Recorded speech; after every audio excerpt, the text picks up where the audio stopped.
Oui, bonjour à vous tous. Donc, je vais laisser quelques idées de réflexion, simplement quelques sujets de base, plus ou moins connus, qui nous permettraient de voir de quelle façon nous pourrions approfondir plus encore cette fête.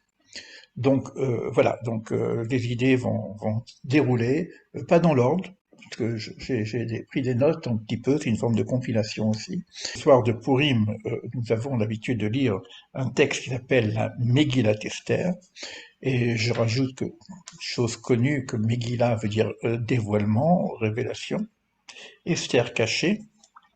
Donc il s'agit dans cette fête et dans cette lecture de dévoiler le cachet, et nous verrons d'ailleurs que ce cachet, puisque le nom de Dieu n'apparaît pas dans la Megillah, ce qui est vraiment caché, c'est Dieu lui-même dans l'histoire du monde.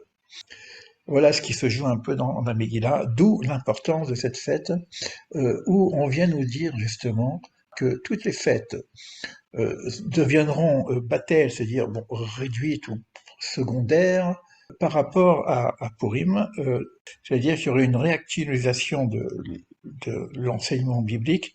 Tout ce qui existe aujourd'hui n'est pas terminé, et c'est-à-dire qu'on doit faire des réparations, on doit se rappeler de la sortie d'Égypte, parce que nous ne sommes pas complètement sortis d'Égypte, on doit se rappeler de la révélation, parce qu'on n'a pas vraiment reçu la Torah, pas complètement, etc.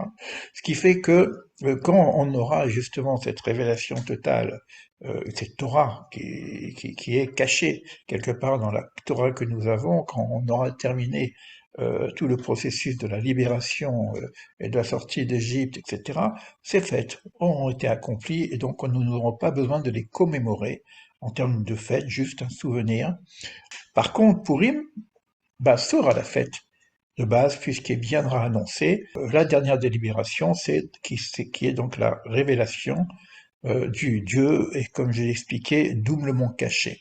À Pessah, on aura une forme de révélation divine alors qu'à Purim, on aura une révélation de ce qui est caché de caché. Esther Astirpanim. Voilà pour les choses. Alors, mais ce qui est dit au cœur, ce qui est d'ailleurs étonnant, que lorsqu'on parle des fêtes, alors ça veut dire que cette fête-là est beaucoup plus importante que l'ensemble des autres fêtes, plus encore qu'on parle de Kippour, qui serait la fête la plus importante, où nous jeûnons, c'est une fête très, très forte au niveau spirituel, nous avons toute une journée de prière. Kippour, ça veut dire comme pour qui, pour comme pour Purim, ce qui voudrait dire que la référence de base de la vraie fête serait encore Purim, alors que à Purim, on chante, on boit, on fait la festin, on se déguise, on fait des cadeaux, etc. Et là, bon, qu'est-ce que ça veut dire tout ça? Donc ça veut dire à réfléchir sérieusement, puisque la véritable réalisation, c'est pas se mettre dans des états de dépouillement total et de jeûne, etc. La véritable, c'est justement lorsqu'on a terminé cette histoire et qu'on arrive à la révélation divine et à la véritable joie, et avec un festin dans le sacré. Voilà, pour dire simple. Mais dans le Zohar lui-même dit qu'il y a un bénéfice de la lumière de Purim qu'on ne trouve pas dans les autres fêtes. Alors, qu'est-ce que ça veut dire tout ça? Qu'est-ce qui est aussi important dans cette fête?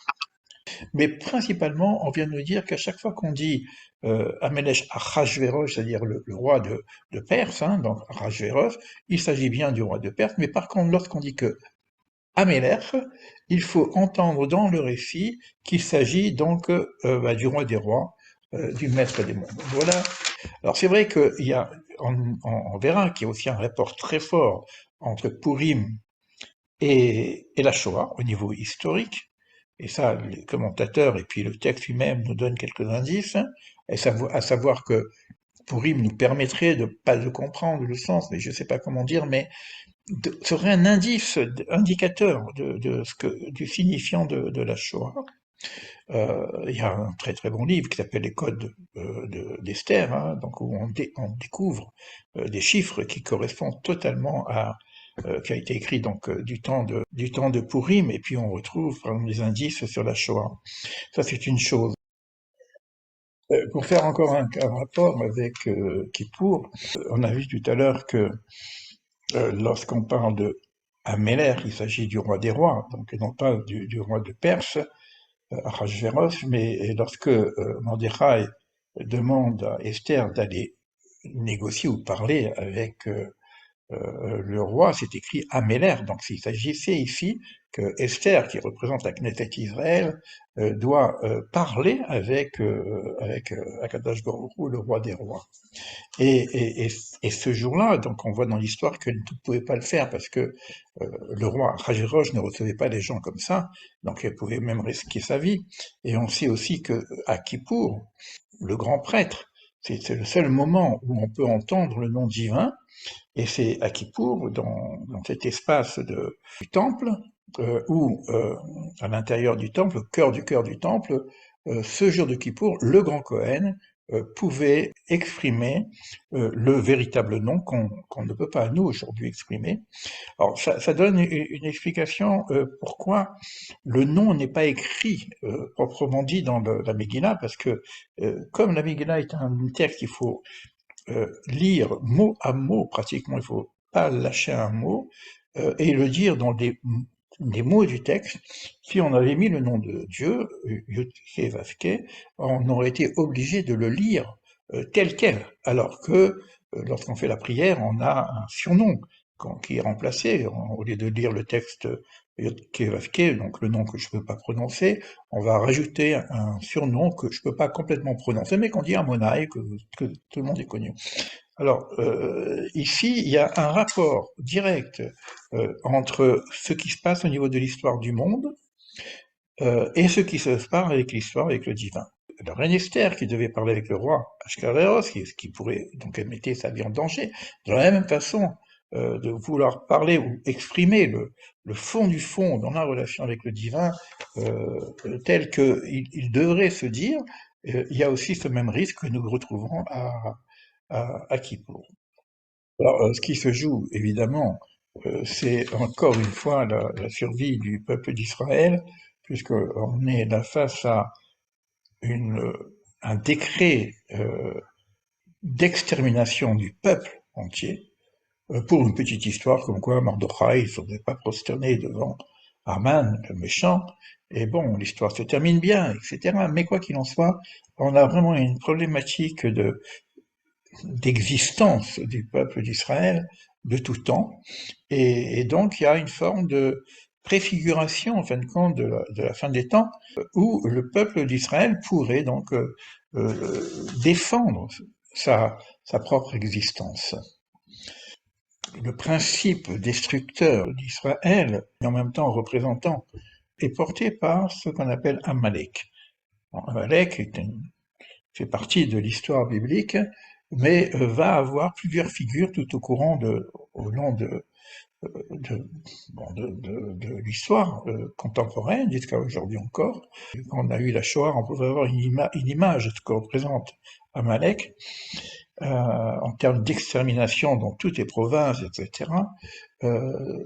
Et là, on sait qu'Aman est un représentant d'Amalek, en tout cas, il est aussi même un descendant de la généalogie d'Amalek. Et on sait aussi que la force d'Amalek vient aussi lorsqu'il y a doute. Il y a au doute de notre existence en tant que singularité, et donc il y a d'autres formes d'élimination de l'identité d'Israël qui ne serait pas simplement une extermination physique. Il y a eu d'autres tentatives qui seraient justement par l'assimilation, une des formes qui existent encore aujourd'hui. Il y a aussi, bon, dans de l'Empire grec, par contre, parce qu'il y a eu plusieurs empires où, bon, on n'a pas cherché à nous exterminer au niveau physique, mais on a cherché à nous exterminer au niveau spirituel avec les interdictions d'étudier la Torah, etc., quoi. Donc tout ce problème entre la raison et je parlais tout à l'heure aussi, c'est très important de cette notion de raison, de voir un peu comment c'est même le Rabbi Dubavitch qui a sorti quelque chose d'assez fort, donc ce serait presque